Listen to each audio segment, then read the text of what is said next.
Hey, salut à tous, c'est Inazation. Aujourd'hui, on se retrouve pour commencer enfin ce robot, hein. Il y en a beaucoup qui me l'ont demandé, donc c'est parti, j'ai envie de dire, hein. Donc, premièrement, on va commencer par des petits tests, hein, donc de tous les composants que j'ai achetés, hein. Il faut bien les tester avant. Avant de faire un montage global du robot, hein. Donc, je rappelle, le robot aura plusieurs types de modèles en quelque sorte. Et le premier, c'est un déplacement tout simple avec le sonar, hein, donc rien de bien compliqué. Donc premièrement, déjà, qu'est-ce qu'il faut savoir sur un robot, c'est le contrôle des moteurs. Donc aujourd'hui, je vais vous montrer principalement comment on contrôle un moteur, comment on inverse le sens d'un moteur. Et voilà, quoi, je pense que c'est déjà pas mal. Euh,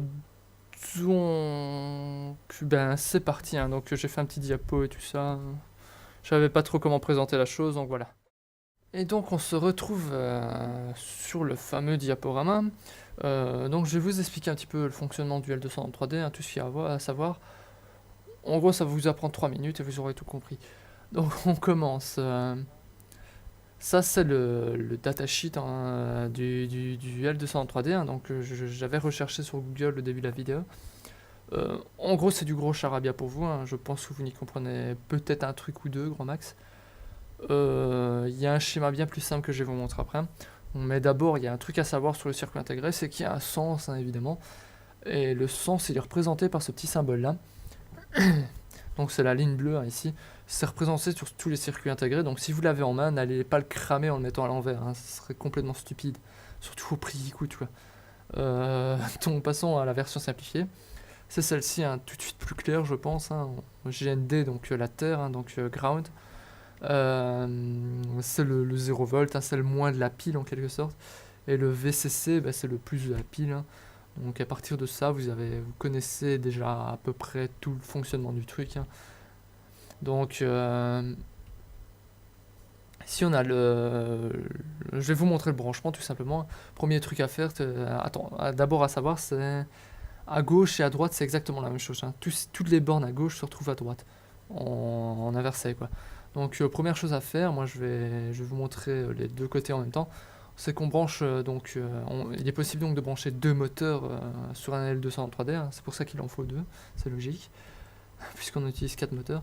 Donc le branchement, c'est vraiment tout simple, c'est ça. Ah, c'était très dur. Non, plus sérieusement, le plus compliqué, alors, compliqué c'est un bien grand mot, c'est ce qui va suivre, hein. Donc là, j'ai utilisé un des trois, je pense qu'il y a trois moyens de brancher le L200 3D, hein. Ça, c'est un des trois. C'est-à-dire que je rejoins les sorties enable avec les VCC. Et en gros, tout ce qui va commander mes moteurs, c'est input 1, input 2, input 3 et input 4. Input.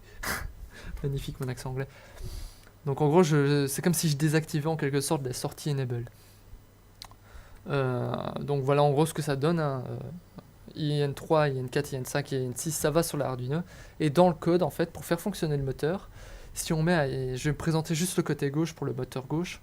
Donc IN3 et IN4, si on leur met 0 volt chacun ou 1 volt chacun, le moteur va pas fonctionner.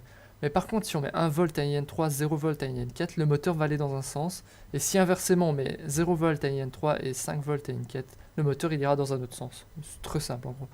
Donc voilà, vous connaissez à peu près tout le principe de ce branchement-là. C'est vrai, absolument pas dur, hein. Donc suivant qu'est-ce qu'il y a d'autre à savoir. Euh, en- oui, donc Enable 1 et 2, ils servent évidemment à quelque chose, hein. Donc en gros, on peut les relier aux sorties de l'Arduino, hein, sur des sorties PWM. Ça veut dire en fait qu'on va contrôler la vitesse des moteurs, la puissance des moteurs. C'est vachement utile, hein, soyons clairs. Mais je vais pas les utiliser pour économiser des sorties. À savoir, j'ai acheté un L203E. Je me suis senti baisé sur le coup. Parce que j'ai cru que je m'étais trompé de circuit intégré, hein. En gros, c'est exactement la même chose que les D, sauf qu'ils ont une option supplémentaire. C'est qu'au lieu d'avoir 16 broches comme la D, c'est qu'ils ont 20 broches à elles toutes seules. Et en fait, ils ont en fait 4 broches Sense. Ça, en gros, c'est une option pour le courant, hein. On va pas du tout l'utiliser nous. On va direct relier ces 4 broches à la masse, hein. Donc si vous avez acheté des œufs, ben, tout simplement les mettre à la masse. Voilà, voilà. Donc on va partir sur les tests, hein. Donc ce sera avec des vidéos irréelles. Irréelles. Donc allez, on se retrouve tout de suite.